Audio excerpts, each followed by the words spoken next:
Ben ritrovati al meteo. Peggiora il tempo sulle nostre regioni, ma vediamo il dettaglio di sabato 6 ottobre. Sul Veneto una perturbazione sarà responsabile di una spiccata instabilità. Il cielo risulterà molto nuvoloso e spesso coperto, con temporali via via più diffusi e localmente anche di moderata intensità, specie durante le ore serali.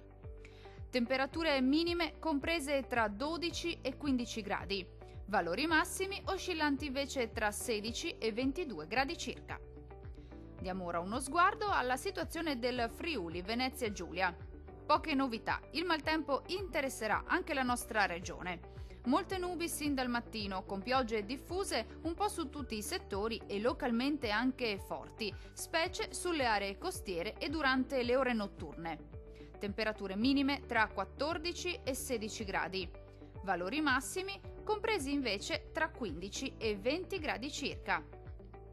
Vediamo infine che tempo farà sul Trentino Alto Adige. Non cambia di molto la previsione, il peggioramento coinvolgerà anche la nostra regione, dove sono attesi fenomeni temporaleschi via via più diffusi col passare delle ore, ma in lieve attenuazione durante la notte. Temperature minime tra 15 e 16 gradi, valori massimi oscillanti invece tra 22 e 24 gradi circa. Dal meteo di Antena 3 per ora è tutto, arrivederci al prossimo aggiornamento.